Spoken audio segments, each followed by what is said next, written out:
This is Pet Life Radio. Let's talk pets.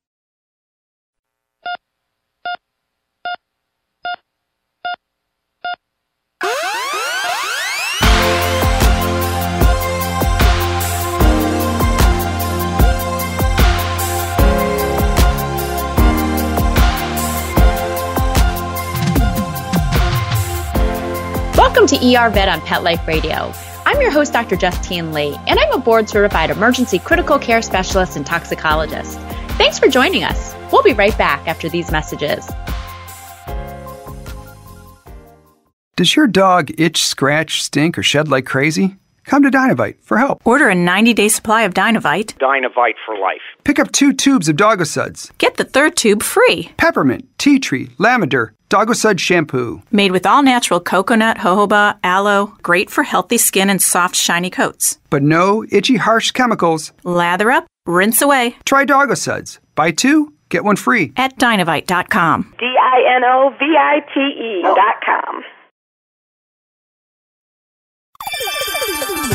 Let's Talk Pets on PetLifeRadio.com.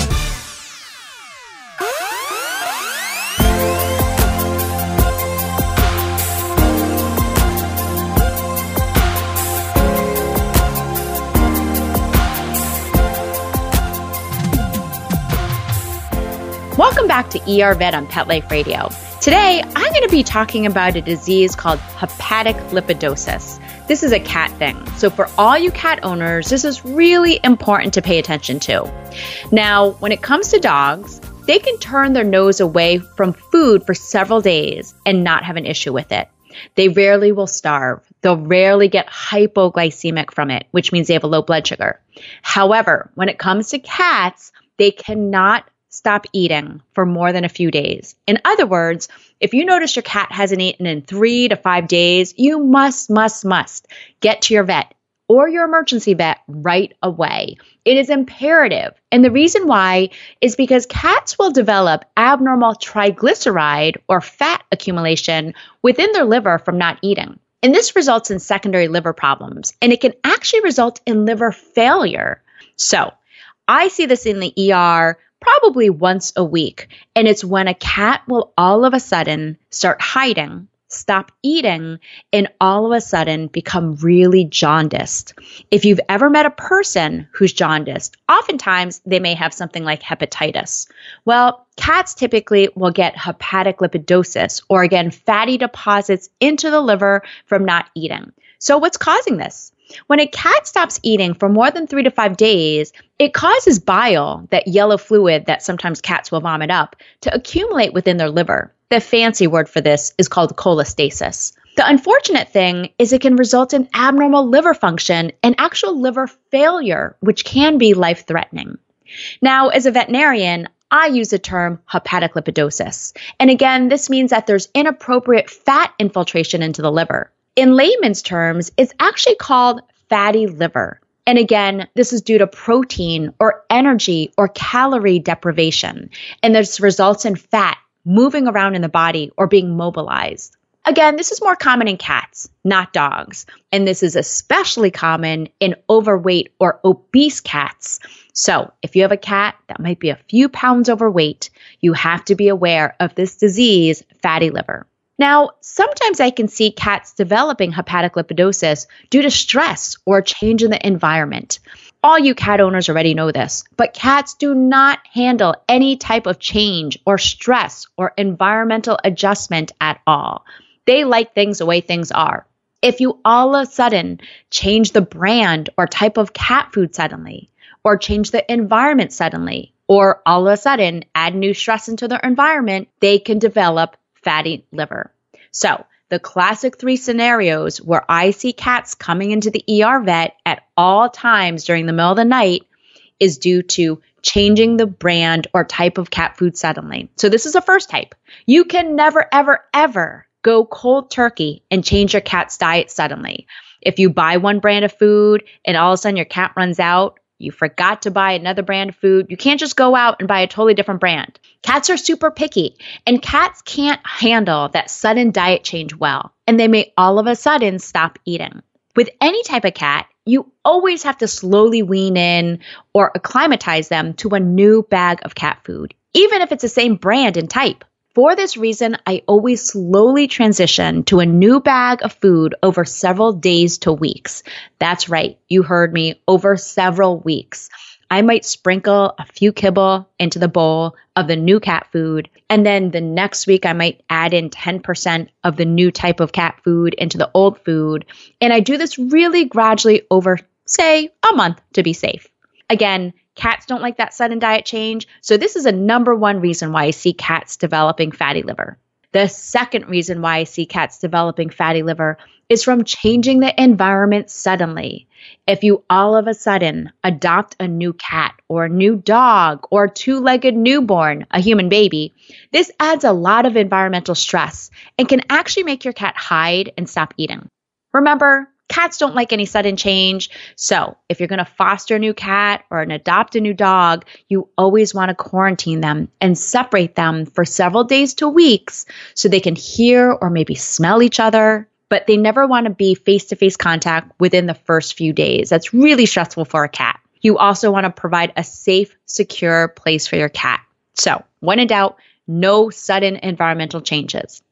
The third big factor of why I see fatty liver in the ER is sudden stress.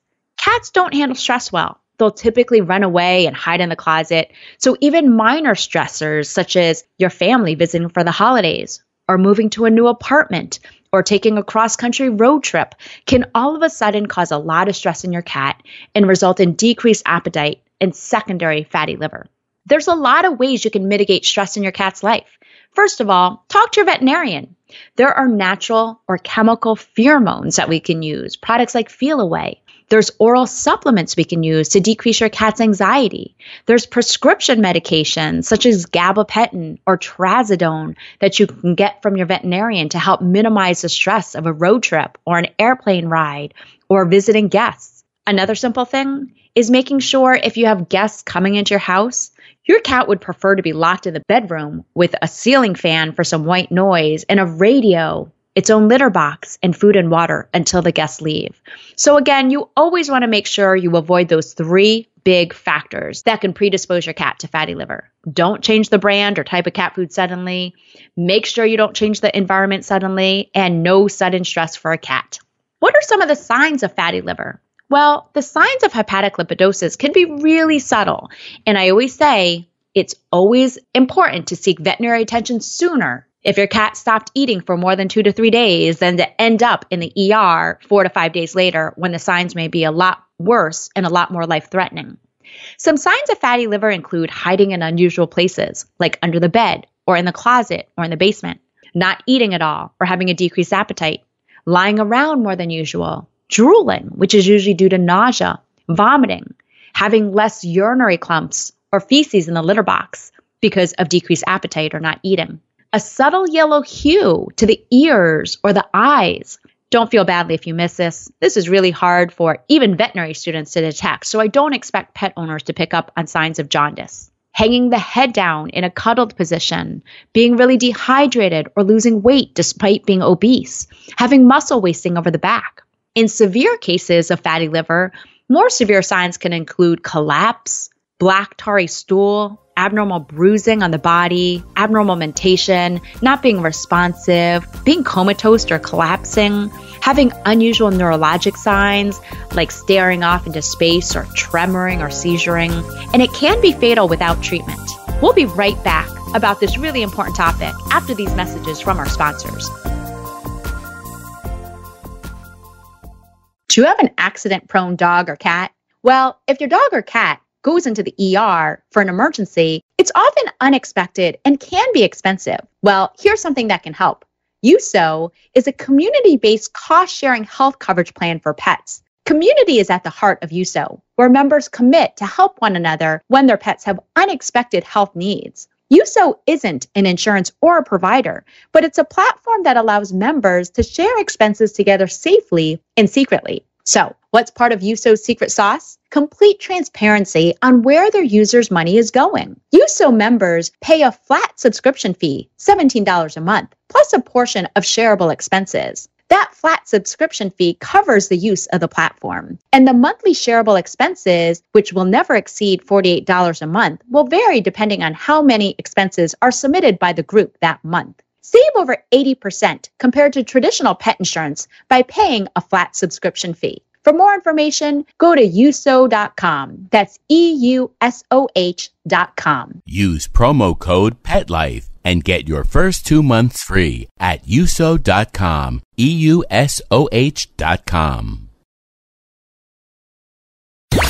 Let's talk pets Let's talk pets on Pet Life Radio. Pet Life Radio. PetLifeRadio.com.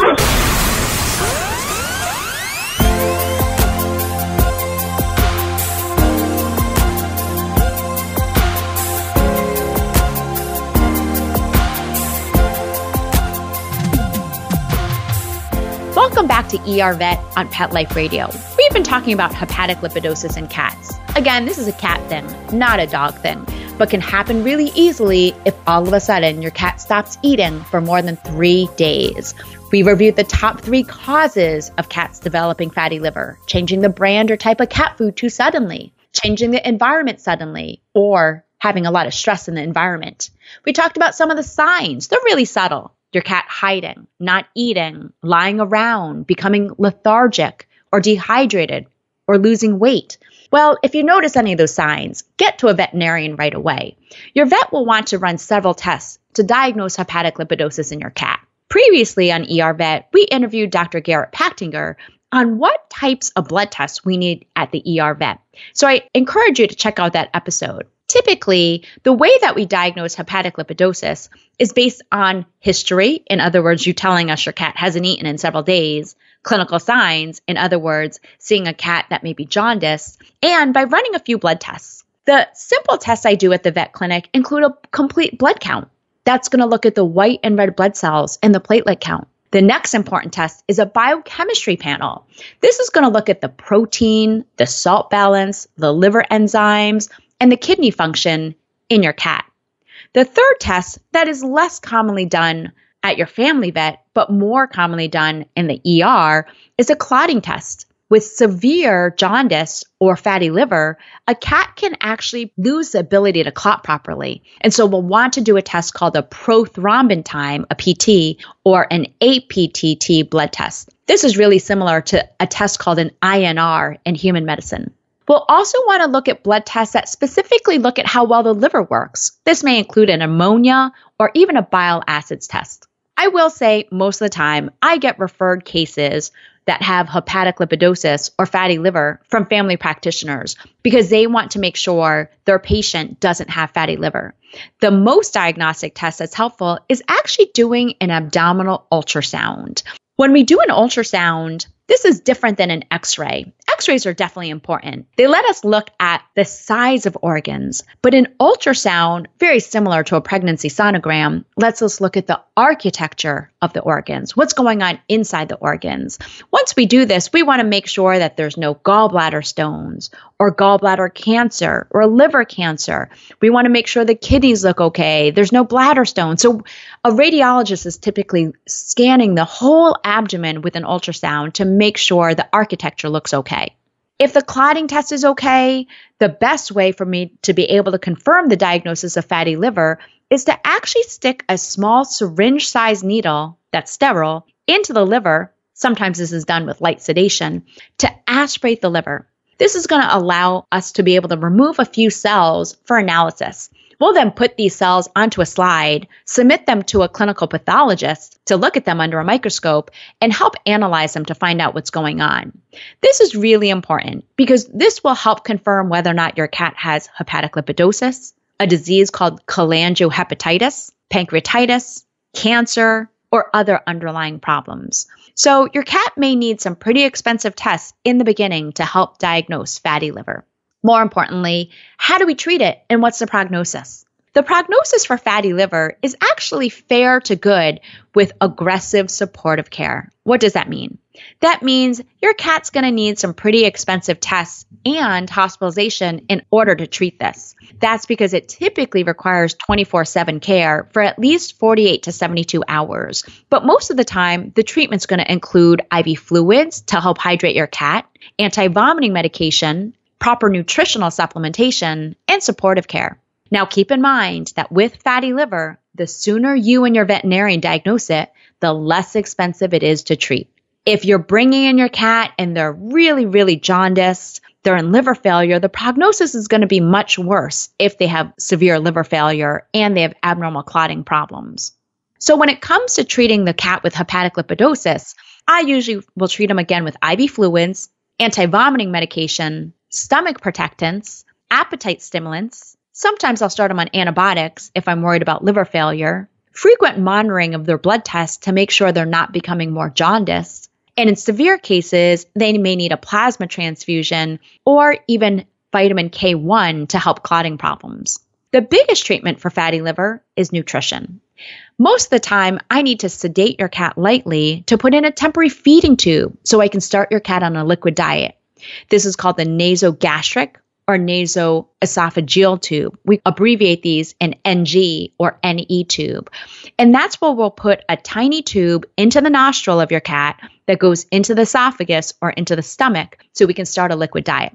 I'll often send cats home with this so the pet owner can actually give the liquid diet at home. In severe cases, your cat may need general anesthesia to have a longer lasting feeding tube put in. Again, this is totally temporary, but sometimes we'll put an esophagostomy tube in or an E-tube, and that's going to be a tube that's placed in the side of your cat's neck where it goes into the esophagus so you can feed canned food directly through a syringe into this feeding tube.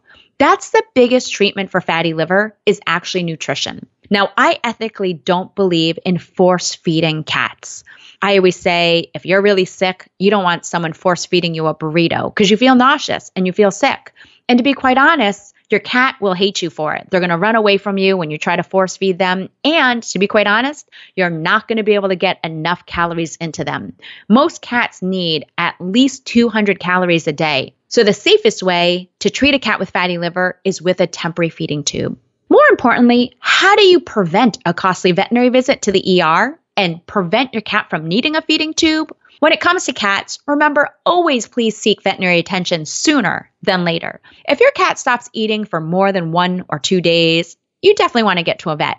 But if it's longer than that, you want to get to your ER vet right away. Again, the sooner you diagnose hepatic lipidosis, the less expensive and the less deadly it is for you and your cat. Remember, when it comes to cats, do everything slowly. If you're undergoing some family stress or life changes right now, remember, keep your cat in mind. Slow adjustments to your cat's environment is imperative. Make sure your cat has time to handle the stress and adjust to it. And make sure you're monitoring your cat's appetite well. If you just leave a big bowl out there with a feeder, you might not be able to tell when the last time was that your cat ate. So when in doubt, seek veterinary attention immediately. The good thing is the prognosis for fatty liver is actually fair to good with supportive care, with a greater than 85% reported recovery rate. But remember, cats will need that temporary feeding tube for several days to weeks, and it can be high maintenance to treat at home. So when in doubt, you want to monitor your cat to make sure we're picking up on any signs sooner than later. Typically, cats will recover well without any long-term liver effects. Well, that brings us to the end of today's show. Find me at drjustinelee.com, on Facebook at Dr. Justine Lee, or email me your pet questions at drjustine@petliferadio.com. With that, we're out of time, and we want to thank Mark Winter, our producer, for making this show possible. See you at the next episode. Let's Talk Pets, every week on demand, only on PetLifeRadio.com.